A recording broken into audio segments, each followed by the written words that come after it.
Let Carla Hall help you get over your cooking at home slump.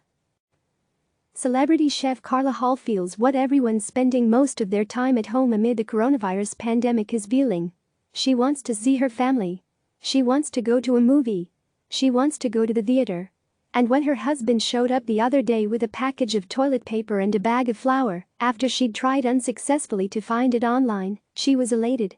"I was like, oh, thank God," she recalled to CNN. Hall, a former host on daytime talk show The Chew and a two-time Top Chef contestant who was quick to become a fan favorite, has been staying at home at her home in Washington, D.C., a place she admitted she doesn't spend much extended time when she's juggling projects and appearances. But between seeing her neighbors more than ever and experimenting with her air fryer and noodle maker, "I think I used that thing once," she's managed to stay quite busy. She recently cooked with Pose star Billy Porter in a collaboration with Amazon. She knows cooking inspiration, much like some pantry staples, is running in short supply for many home cooks who have been called to action in their own kitchens as the country aims to slow the spread of the virus with social distancing measures. With that, and the particular grocery challenges of the time in mind, CNN asked Hall for some help for those finally getting a little tired of eating spaghetti 4 times a week. "No disrespect to the beloved noodle. I want people to feel like they can take these recipes and make them their own, because our pantries are limited and dependent on the pantry that you have," she said. "I think all of these recipes will lend themselves to substitutions. The recipes Hall provides below are packed with flavor and unintimidating. Necessity is the mother of invention," Hall said. "A lot of people are finding that they're cooking a lot more than they ever did. Some people are finding the joy in the kitchen. Some people are like, oh my gosh, I'm not as bad as I thought." The pandemic has done more than just take people back to their kitchens. It has also put a spotlight on food deserts and the issue of food insecurity, as record numbers of people turn to their local food banks for assistance. "This moment has put us in a place where we are having to see how other people sustain their lives, and it's important to be mindful of that," she said. Importantly, she has tips for how to do that, too, if you are able. Sharing extra portions of food with neighbors, something she often does by nature of her job, is one way.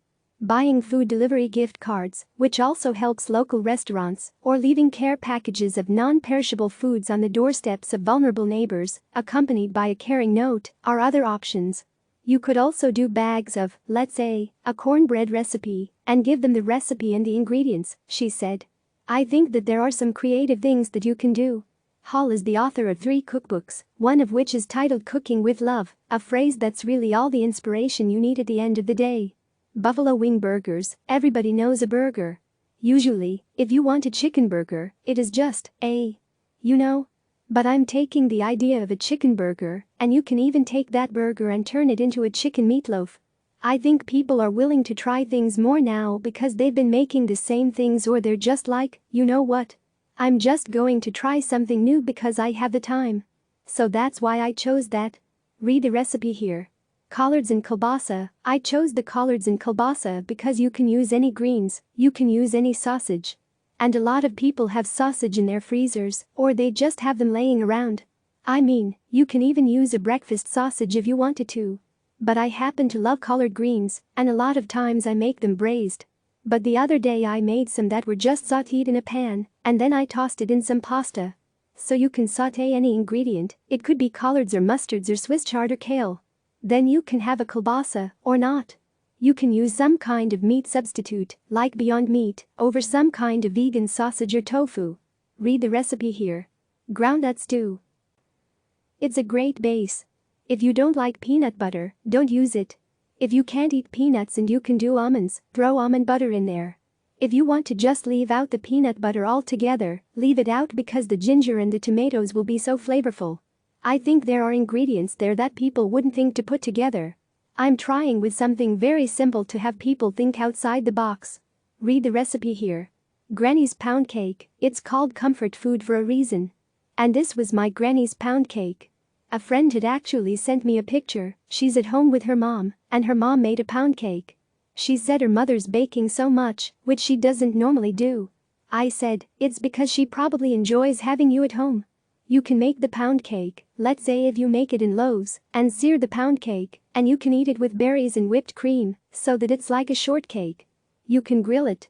You can do a trifle with it. I mean, there's so many different things that you can do with a pound cake. Read the recipe here. Chunky tomato soup with black-eyed peas. Even though this particular one I was doing in January as a version of Papa John, I have in my pantry black beans, I've got chickpeas, I've got all of these different beans, so you can swap out the beans. You can also swap out the beans entirely and do roasted vegetables. This even works with frozen vegetables. If they're frozen, dry them off, toss them in oil, salt, pepper, put them on a sheet pan into an oven at 450 degrees, and char them. That can be broccoli. It can be cauliflower. It can be okra. It can be whatever you want it to be. So this chunky tomato soup is really just a backdrop of something that people can just sort of make their own, and you can change the flavor profile. Here I have simply just salt and pepper and garlic, right? You can use Italian seasonings. You can use Mexican seasonings. You can do anything. Whatever seasonings you have, you can change the profile of this soup. Imagine if you have this brothy soup and you add tortilla chips or Fritos and some chicken. You actually have tortilla soup. You want to keep it brothy because now we're in the spring, so it's not really stew-y. Once you get comfortable with your recipe, now you can figure out how you can change it and go to the pantry. I went through all of my spices. This is embarrassing, but I was like, what is my oldest spice? I had something from Get Ready, 1990. How is that here? I wasn't in this house in 1990. Did I move my spices? Did it keep getting pushed to the back? I don't even understand. We've had our kitchen redone, but I still have the spice from 1990. I don't even know. Recipe below, courtesy of Hall. 2 tablespoons extra virgin olive oil, kosher salt and freshly ground black pepper, 2 onions, diced 3 garlic cloves, sliced 2 carrots, peeled and diced 1 celery rib, diced 1/2 teaspoon chili flakes, 14.5 ounce, confire roasted diced tomatoes, 2 cans black-eyed peas, drained and rinsed 2 scallions, thinly sliced. Heat oil in a Dutch oven over medium heat. Add the onions and 1/2 teaspoon salt. Cook, stirring for 1 minute, then add the garlic. Cook, stirring occasionally, until tender, about 5 minutes. Add the carrots, celery, chili flakes, and 1/2 teaspoon salt. Cook, stirring often, for 2 minutes. Add the tomatoes, 3 cans of cold water, and 1/2 teaspoon salt. Bring to a boil, then reduce the heat to simmer for 10 minutes. Add the black-eyed peas. Continue to simmer for 10 more minutes or until the peas are heated through. Adjust for seasoning, if necessary. Serve hot in bowls with scallions on top. The soup may be served over rice or with cornbread, if desired. Click subscribe to receive the latest news.